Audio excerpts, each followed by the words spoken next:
Morning, and clearly I'm not at home today. I've arrived at the RetroManCave, which, as you can see, probably in the background there, is all to do with old computer systems, doing things up, making them right again, and basically playing games and having fun. And the owner of this channel happens to also be my little brother, Neil, and here he is. Hello, Neil. Opinion. Let me give you this. I brought you a present. Oh, lovely. I remember this very well. Lombard REC Rally. So I'm hoping there's an Amiga set up down there that we can have a little go on and a game of that, and hopefully a few other games as well. Certainly is. Let's fire it up, but do you want to have a look around first?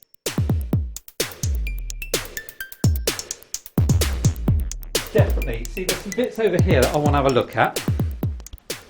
Look, there's an Atari Lynx. Now that's one you did up, wasn't it, and put a new screen on We it? put a new screen in that because it was a great system that had a terrible screen. So modern upgrades are what we're about as well on these old systems, to making them realise the potential they should have in the first place.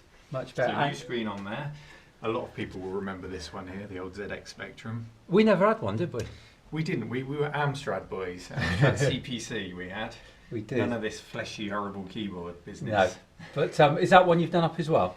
That's been refurbished, and also it can take SD cards, so you don't need any cassette tapes. You don't need to wait 20 minutes and listen to that screaming cassette tape. Put an SD card in and load your games. And I'm looking here, Treasure Island Dizzy. Now we had that on the Amstrad, didn't we? CPC 464. That's the one, yeah, Dizzy. And Dizzy was made by the Oliver twins, who are from this neck of the woods. Oh, right. And they actually feature in one of my videos. I had the chance to interview them, so it was really nice to meet them. And actually I saw that, and it was really interesting where they came from and how they ended up where they were.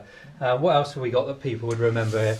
Well, you'll remember these games. Now, yeah, this Which is did you definitely... prefer? I was definitely Kick-Off. Kick-Off, I was too. I never quite got the appeal of sensible soccer. I was definitely a Kick-Off too fan. Yeah, it was, and it was one or the other, wasn't it? People could never get on with the other one, whichever one they liked. I'm sure there'll be some controversy in your comments section about that. I'm sure there will. Excellent. Right. Well, I think we need to load up Lombard, which not sure what's going on the screen there. No let's get it loaded up and let's have a game. I'm at the flag. Do you want some audio? Oh yes, please. Yes. You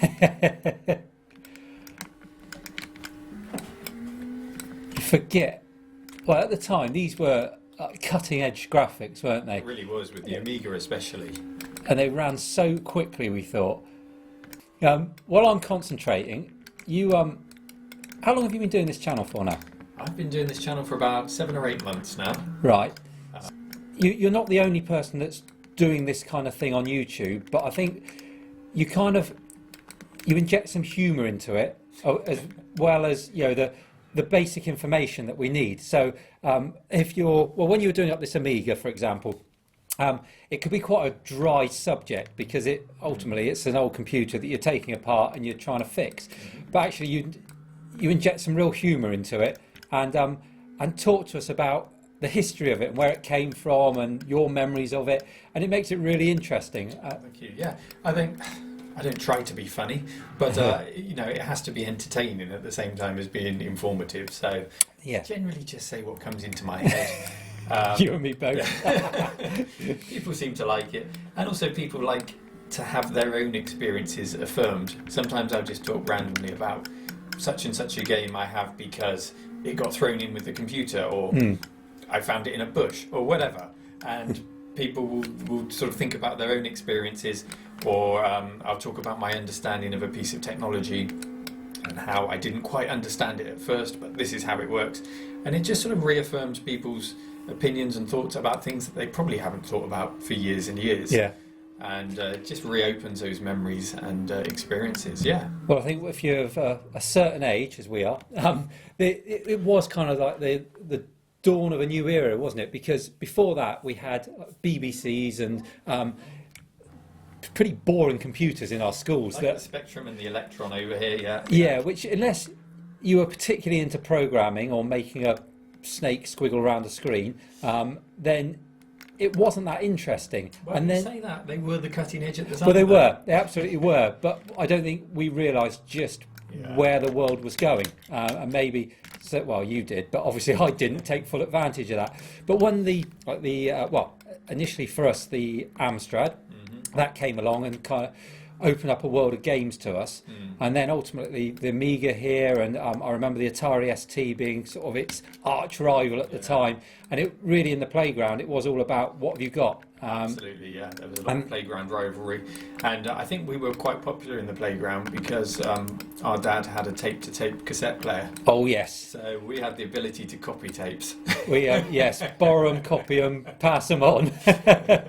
Yes, not that we would do such a thing as that now, but yes, yeah, no, I do remember that. Yeah. And of course, all this was before really consoles came along. You had. For us, it was a gaming computer. For me, it was. Yeah, but this is an interesting thing about YouTube is it's opening up people's experiences around the world. And if you look at how people experienced computers in the 80s and 90s in America, it's very different to how we did. They were all about the Atari consoles, all about the Nintendo NES. Microcomputers were not for gaming. Right. They were for schools and they were for business, and they were priced that way. Whereas we had Clive Sinclair going, well, here's a computer for £100. Yeah. Everyone can afford it. And gaming sort of grew out of affordable computers in the UK, microcomputers. So, yeah, it's very interesting comparing YouTube channels and different experiences around the globe. Oh, okay. We had a very different experience. Yeah. And it's only in recent years that Americans have started to learn what the ZX Spectrum is.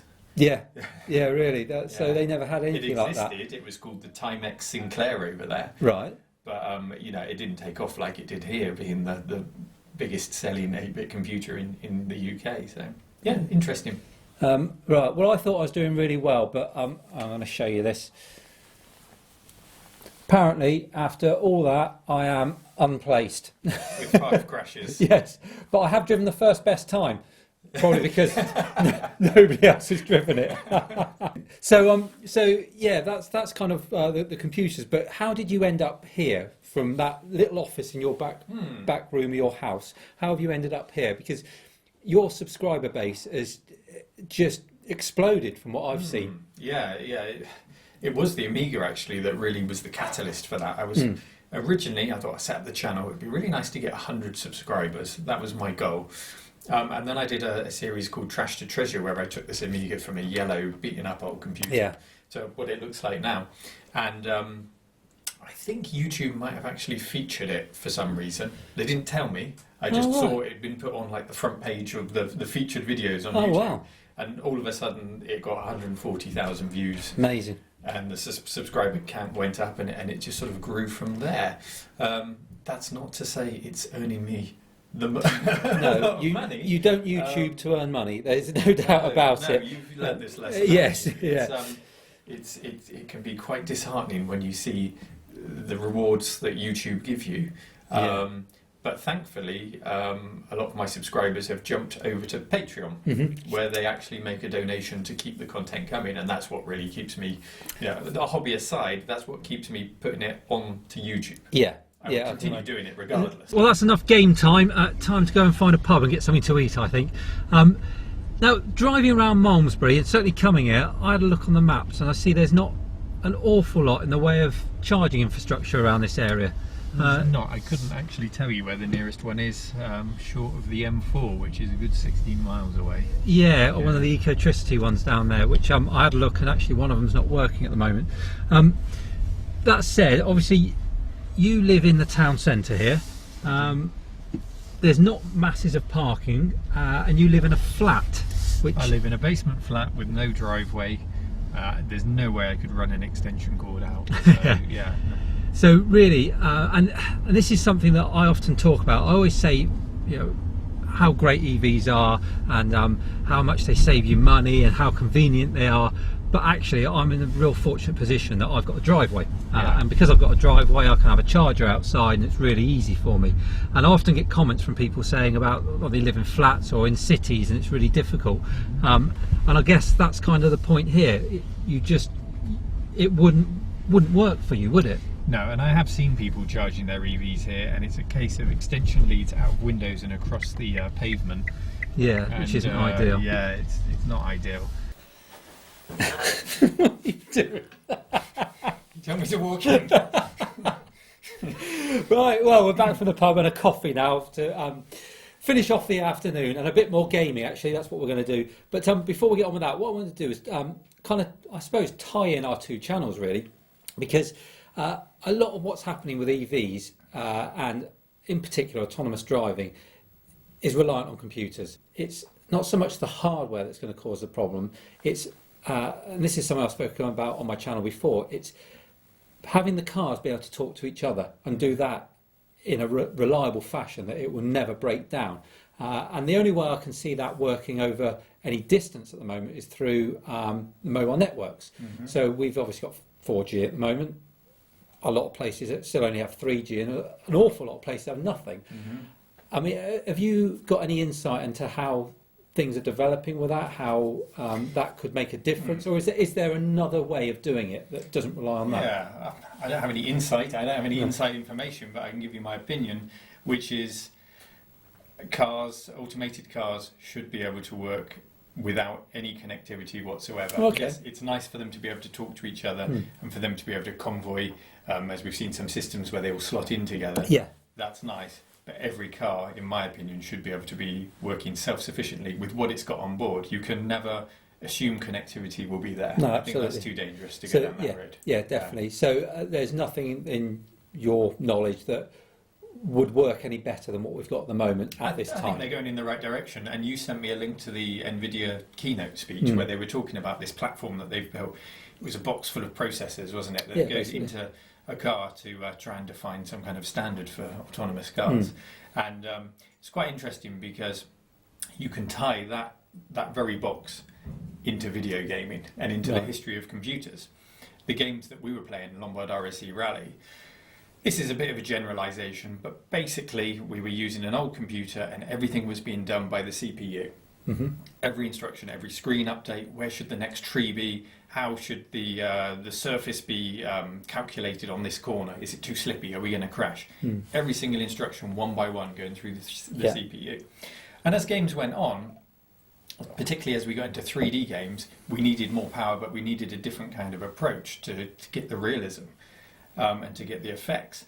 And that's where 3D graphics cards were created, and you had companies like 3DFX, you may have heard of, ATI and NVIDIA. They were the three big ones. Right. And there was a big competition all through the 90s for them, and in the present day, for them to create the most powerful 3D graphics cards. And they put processors on these graphics cards that could work in a parallel form. So instead of one after the other, instruction after instruction, they were performing multiple calculations at once. Again, this is a generalization, but at once, so that they could draw the 3D landscape. They could calculate where the shadows would be according to where the sun was. They could calculate, well, we shouldn't draw this part of the scene because there's a tree in the way, and all happening at once. Now, fast forward to that keynote speech that you showed me. The processors that are in these automated cars are exactly the same processors, or an evolution of them, that were in these 3D graphics cards. Okay. They're working in parallel. They're taking in information from 10 or 20 cameras all at once. Infrared, laser, whatever it is, all of the sensors all at once, and they're processing them all at once in a way that a traditional processor that, say, Intel makes couldn't do. So there is a direct link between the evolution of video games and the hardware created for it, and the hardware that's going into autonomous vehicles. Sorry if I went off in a bit of a tangent there. No, that's interesting, because what that's done for me is kind of brought things into perspective, because for me it was always about how do these vehicles communicate with each other. Well, actually what you're saying there is theoretically the processors should be in place that they should never have to talk to each other, and that is an awful lot safer than relying on another system to make it work. Now that's an interesting insight. It's always nice to hear from somebody who doesn't have a foot in the EV autonomous camp, how these things will work together. Thank you for that. I think I'm going to wrap up my video today. I've had a brilliant time here and I want to do some more gaming. Needless to say, if you are interested in what Neil's doing, RetroManCave on YouTube, I'll put a link in the description. If for nothing else, for nostalgia, it's brilliant. I love looking at the old systems on there and what Neil does to them, and you get to see an awful lot more of all this behind me. So so thank you, Neil, for everything today. We'll do some more gaming, and thank you for watching. If you've enjoyed it, remember to like and share, and if you're not doing so already, subscribe to the channel, and I'll see you again soon. Take care.